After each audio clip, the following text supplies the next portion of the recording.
छत्तीसगढ़ के जशपुर में दुर्गा विसर्जन करने जा रहे लोगों को एक तेज रफ्तार कार ने कुचल दिया। इस हादसे में एक की मौत हो गई जबकि 15 से ज्यादा लोग घायल बताए जा रहे हैं। जशपुर में जिस वक्त गाड़ी ने लोगों को कुचला उस समय वहां कुछ लोग मौजूद थे जिन्होंने ये पूरी घटना देखी।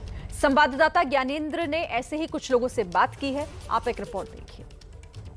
हुआ क्या था, आखिर इस हादसे के पीछे गांजे की जो थ्योरी है वो क्यों आ रही है और क्यों मुख्यमंत्री भूपेश बघेल को भी ट्वीट कर ये सफाई देनी पड़ रही है कि गांजा यहां से मध्य प्रदेश जा रहा था और उसका जिक्र मध्य प्रदेश के पूर्व मुख्यमंत्री कमलनाथ भी कर रहे हैं और सियासत इस पर गर्मा गई है। लेकिन जो लोग यहाँ के हैं, जिन लोगों में रोष है, जिन लोगों को चोट आई है, जो लोग इसमें शामिल थे, वो क्या कह रहे हैं इस पूरे घटना के पीछे, उनसे बात करते हैं। ये एक जो सज्जन है, इन्होंने हाथ पे दिखाया चोट और इन्होंने ये कहा कि मैं यहाँ पर था।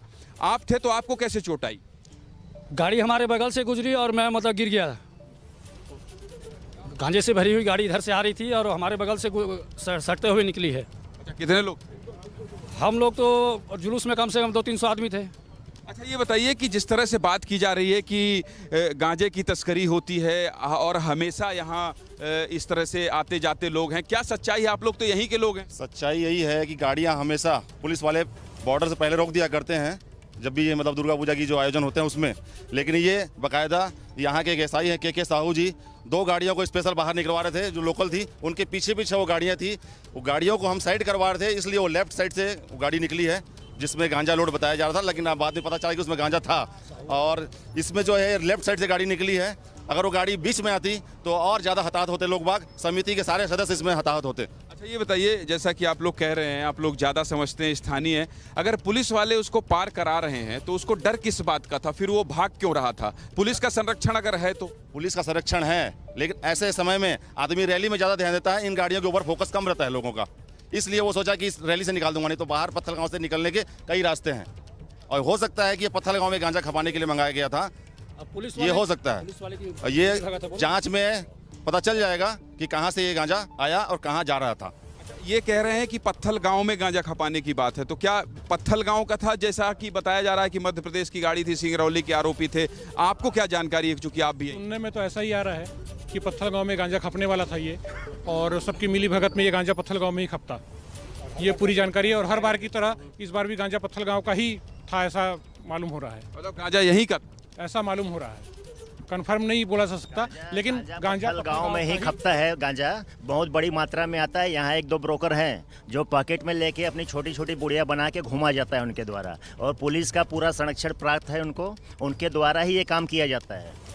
कल की जो घटना है पूरा जो भी है, जो मौके वारदात पे हुआ है, के साहू जो एसआई है यहाँ, उनके द्वारा किया गया है। उनकी सह पे लोगों को हटाया गया है, एक सस्पेंड को क्या है और रॉन्ग साइड से गाड़ियों को निकाला गया है। अच्छा, ये बताइए कि जब जो जुलूस निकलता है या कि इस तरह से रैली धार्मिक निकलती है तो पुलिस के बल होते हैं, यहाँ कोई था? कोई भी नहीं था, रैली निकलने से पहले पूर्व के सालों में दुर्गा विसर्जन के समय में यहाँ एक मीटिंग बैठाई जाती थी जिसमें आने जाने वाले की व्यवस्था की जाती थी ताकि जुलूस बढ़िया से हो जाए।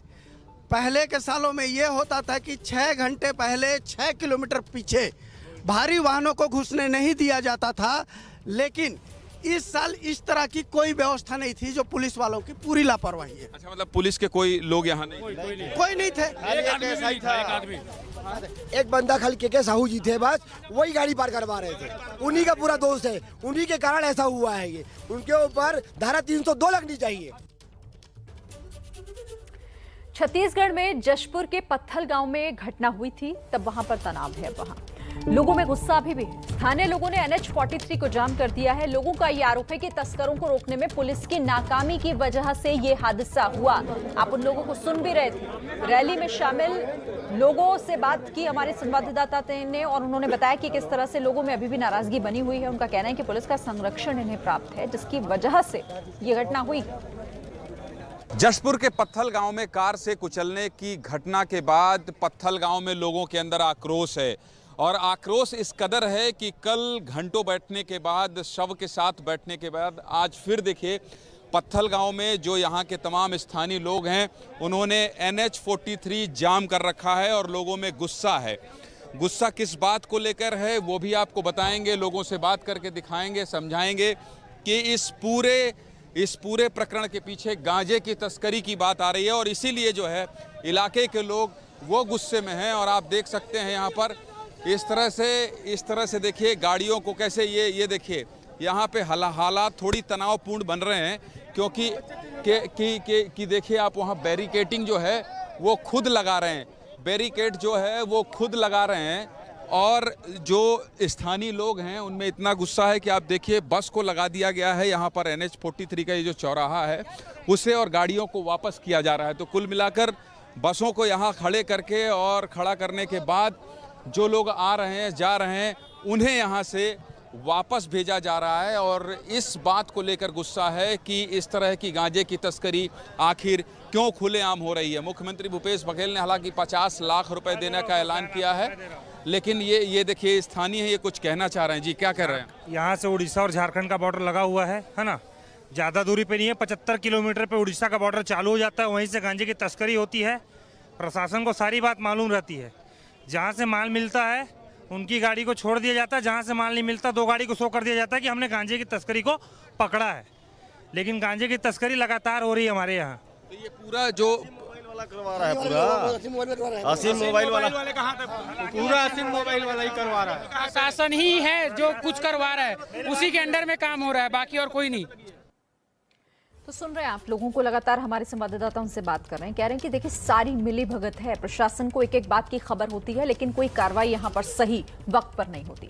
अब मैं सीधे रुख कर लेती हूँ क्योंकि जिस जगह पर यह हादसा हुआ यानी कि जशपुर में, लगातार हमारे संवाददाता ज्ञानेंद्र तिवारी जो कि वहीं से हमें रिपोर्ट कर रहे हैं। ज्ञानेंद्र, आप हमें वहां पर लगातार बने हुए हैं, तनाव का माहौल क्या अभी भी वहां पर बना हुआ है, क्या और ताजा जानकारी है फिलहाल जशपुर से?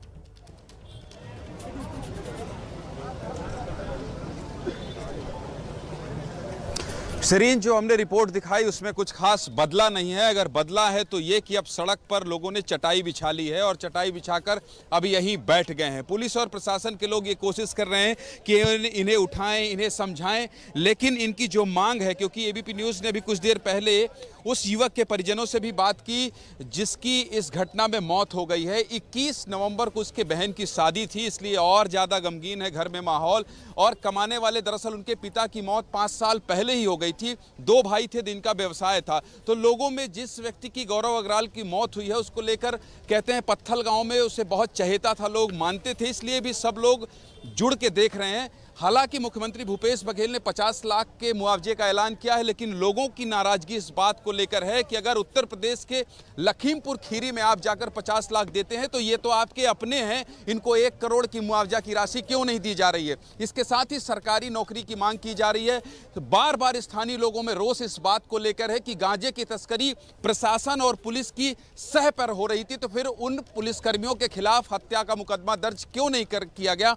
ऐसे तमाम सवाल हैं जिसको लेकर अभी भी आक्रोशित है जनता। और आप देख सकते हैं कि पत्थल गांव के इस चौराहे में NH43 यही वो सड़क है जिस पर कार रौंदते हुए एक धार्मिक रैली को निकल गई थी। बहुत सारे लोग हैं बैठे, इनसे बात करते हैं। हालांकि सुबह से ही एबीपी न्यूज़ रिपोर्ट कर रहा है, इनसे बात कर रहा है। ये बताइए कि जो अब तक प्रशासन ने, सरकार ने, सीएम ने किया है, क्या वो काफ़ी नहीं है, उससे संतुष्ट नहीं है? मांग क्या है आप लोगों की? हम बिल्कुल भी संतुष्ट नहीं हैं। हमारा कल एक भाई दिवंगत हुआ है, सबसे पहले हम उनकी आत्मा को शांति प्रदान करने के लिए, उनकी आत्मा को भगवान शांति प्रदान करे। और साथ में जो गंभीर रूप से घायल हुए हैं, रायगढ़ में उनका इलाज चल रहा है। तो हमारी मांग है, वो गरीब परिवार के लोग हैं, आदिवासी किसान भाई है, उनको 25 लाख रुपए का मुआवजा तत्काल सरकार जारी करे। और जो मामूली रूप से घायल है उनको 10 लाख का मुआवजा दी जाए। तथा ये बताइए, जो घायल है क्या उनको मुआवजा नहीं दिया गया है अभी? नहीं, उनको मुआवजा नहीं दिया गया। प्रशासन ने ये जो किया है कल, वो गलत किया है।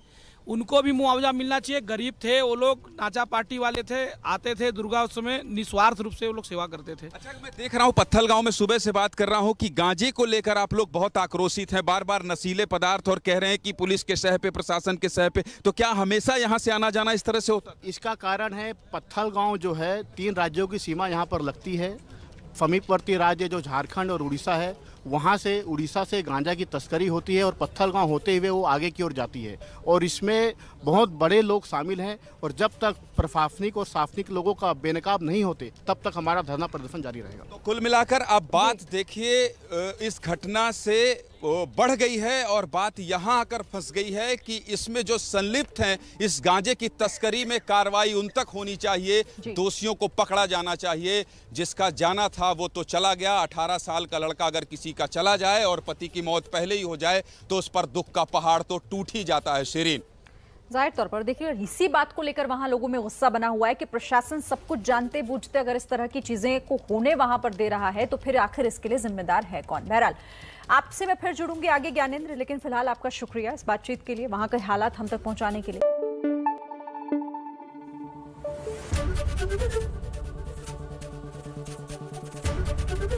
एबीपी न्यूज आपको रखे आगे।